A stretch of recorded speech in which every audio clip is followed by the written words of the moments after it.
Okay po, magandang hapon. Yan. Long time no see. Yan. Tagal-tagal po kasi tayo hindi nakapag-upload ng video. Busy po tayo ng mga nakarang linggo, okay? So, ngayon po, bawi tayo. Bawi. Okay? So, magluluto po tayo ngayon ng, yan, rabbit. Oh, yan na po siya. Magluluto po tayo ngayon ng conejo. Yan. At yan po yung gagamitin nating mga ingredients natin. Bawang sibuyas, green chilies, tsaka red chilies. Yan, dried, tsaka yung fresh. At yan naman po yung ating mga gagamiting pampalasa. Okay. So, yan po, no? Iwahiwain ko lang po yung ating, ating conejo. And then yung ating mga ingredients. And then, proceed na po tayo sa ating pagluluto. Alright? Okay, welcome back. So, ayun na po yung ating karne ng rabbit. Yan. Natilad-tilad na po siya. Mas madali po siyang iwain kaysa sa manok kasi mas maliliit po yung mga buto niya. Yan, mas maninipis. Okay. So, ayan na po siya. Yan naman po yung mga ingredients natin. Yung pong mga ricado natin. Yung bawang sibuyas natin. Yung lalagyan natin ng laurel. Tapos, green chilies, dried chilies, tsaka red chilies, and then yung ating peppercorns. Alright. So, diretso na po tayo sa ating pagluluto. Okay. So, dito po, nagpainit na tayo ng mantika, no? And then, yan na po yung ating mga ricado. Gawin po natin. Lagay na po natin lahat. Yan. Alright. Saka po natin igigisa ang ating mga ricado, no? Gisa po muna natin sila. Okay.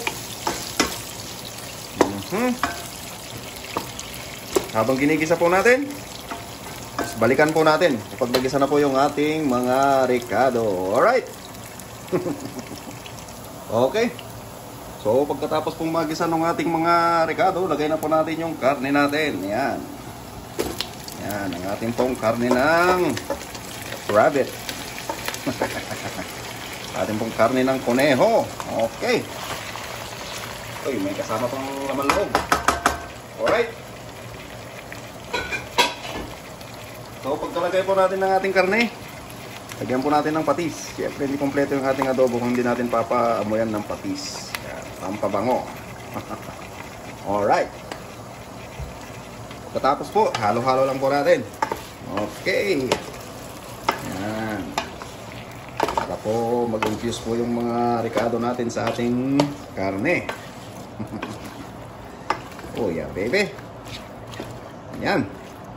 Pagkatapos po natin may halo-halo dyan, siyempre, hayaan lang po muna natin dyan. Hayaan po muna natin kumulo ng kumulo hanggang po sa mag-isa po yung ating karne at yung ating mga ricado. Okay. At siyempre, para mas mabilis po, takpan po natin. Yan. Okay po. And then, balikan po ulit natin mamaya. Okay. So, check po natin niluluto natin. Naku, ayun. Bango. Grabe. Ayan. Isa-isa lang po natin. Haluluin po natin paminsan-minsan, no? Ayan. Ayun. Naku, bango. Grabe. Uy. Alright. So, takpan po ulit natin. Okay. Check po natin niluluto natin.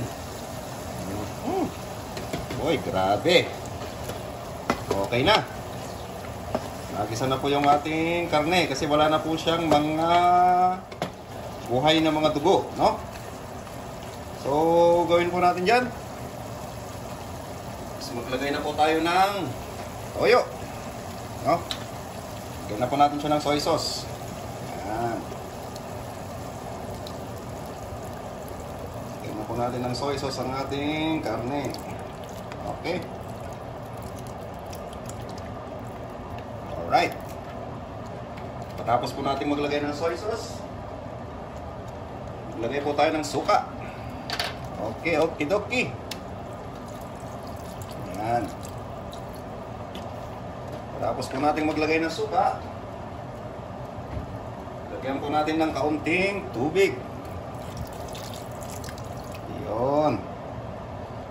Okay. And then, haluhaluin lamang po natin. Yan. Alright. Pagkatapos po, takpan po ulit natin. At hayaan po nating maiga. Okay. Yan lamang po natin dyan na kumulo ng kumulo ng kumulo. Okay, hanggang po sa medyo maiga siya ng konti. Okay. At itatry po natin yung ating luto. Alright. Para mas masarap. Check po natin niluluto natin. Oh my goodness. Okay, madami pang sabaw, no? Pero luto na yung karne natin. So, okay na yan.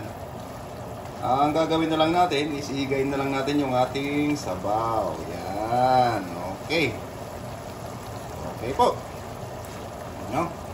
At ilagay na rin po natin yung ating magic sarap. Ang ating pong nahuhuling pampalasa. Okay. Dagdag pampalasa. Alright. So, yan po. Nilagay na natin. Gawin po natin, isihalo-halo lang po natin, and then takpan po ulit natin at hayaan po ulit natin na kumulo ng kumulo hanggang sa maiga, no? Okay. Alright. Ayan. Okay, takpan po ulit natin. Balikan po ulit natin mamaya. Okay, check po tayo. Woohoo! Yun. Nice. Konti na lang po yung ganyang sabaw, no? Konting panahon na lamang po yung pagkantay natin. Yan, masarap. Grabe. Mas masarap po ito kaysa manok. Okay, so takpan po ulit natin. Then, antayin lamang po natin na medyo matuyo ng konti. Alright, kasi para sa akin, masyado pang marami yung sabaw. Okay. Okidoki! Tcharan! Yun! So, yan na po yung ating adobong rabbit. Oh my goodness, ang sarap. Delicioso. Diba? Oh, yan. So, okay na po yan para sa akin. No? Okay na po yung kanyang sabaw. Yan, okay na po yung consistency niya. Yan, para sa akin. So, yan. Okay, gawin po natin. Patayin na po natin. Boom! So, yun po, no? Kung nagustuhan nyo po yung video natin ngayon, like po kayo. Yan. And then, share nyo na rin po. Yan. At maraming salamat po ulit sa mga patuloy na nanonood sa atin. Okay. Yan po yung luto natin ngayon. Sisling adobo. Alright. Maraming salamat po sa inyong lahat. Thank you at magandang gabi po.